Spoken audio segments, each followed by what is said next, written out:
that'll probably turn into Chapter 7 bankruptcy, liquidation. And above all, triage the derivatives on their books.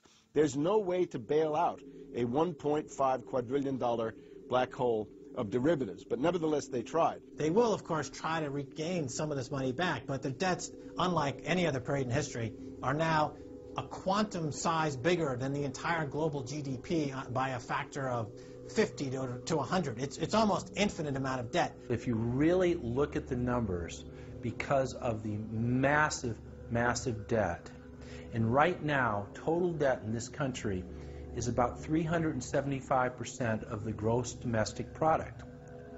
And that's not including derivatives. If you put the derivatives in, it's probably 20 to 30 times gross domestic product. It's beyond what anybody has ever even considered. While they were looting North America into the ground, the international banking syndicate was simultaneously executing the same scam in over 100 other nations. So who got the money? To financial institutions in Europe and other countries. Which ones?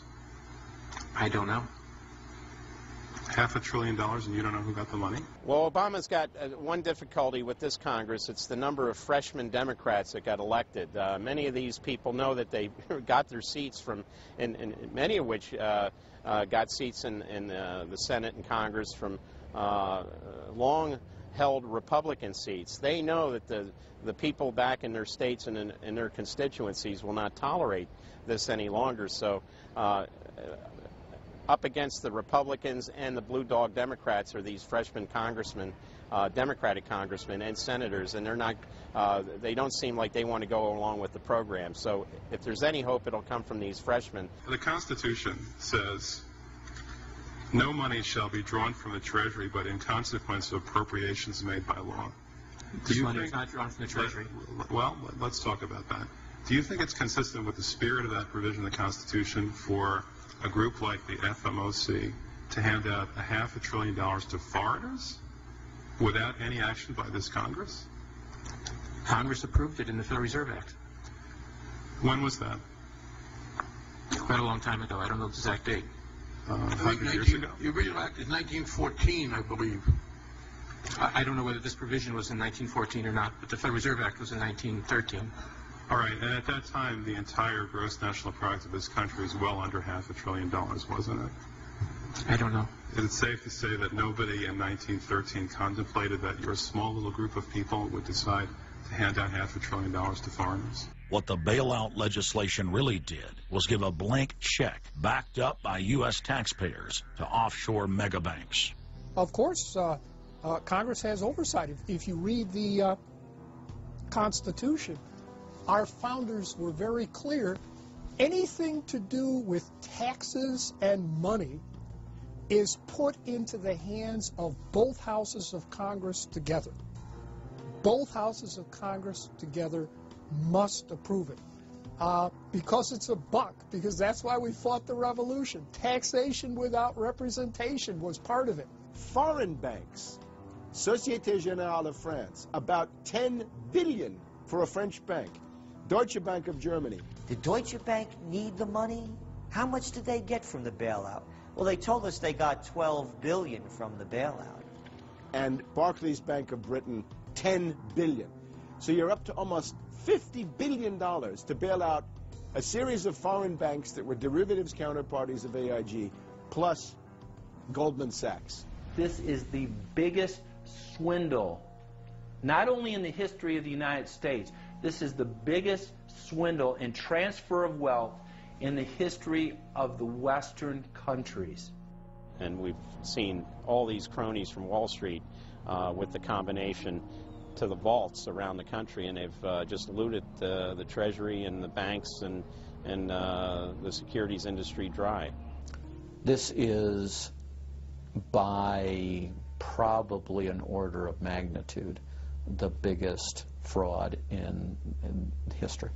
Over the next 10 months, $23.7 trillion was stolen from the U.S. Treasury. The gentleman from North Carolina, Mr. McHenry. Thank you, Mr. Chairman. And the tune of $23.7 trillion worth of taxpayer exposure for the bailouts is quite striking. The calculation right now is that with Obama, we've got $24 trillion as a line of credit available only to Wall Street banks, insurance companies, credit cards, mutual fund companies, and others, but only financial institutions. $24 trillion of money from the Federal Reserve, from the Federal Deposit Insurance Corporation, and from the Treasury in the form of the bailout of October 2008. The Federal Reserve, the private holding company for the offshore banks, arrogantly told Congress and the American people that it was none of their business what the private banks did with the people's money. One very interesting exchange. Senator Bernie Sanders of Vermont asking Bernanke, we have given upwards of $2 trillion to various financial institutions. You've got to tell me, where did the money go? And Bernanke simply stonewalls and says, I won't tell you. And who got the money? Hundreds and hundreds of banks. Any bank that has access to the U.S. Federal Reserve's discount. Tell us who they are. No. Do you have to be a large, greedy, reckless financial institution to apply for these monies? There is no subsidy. There is no capital involved. There is no gift involved. It is a collateralized, short-term liquid loan that is both over-collateralized and is recourse to the company itself. We have never lost a penny doing it. And how can other institutions get those loans as well?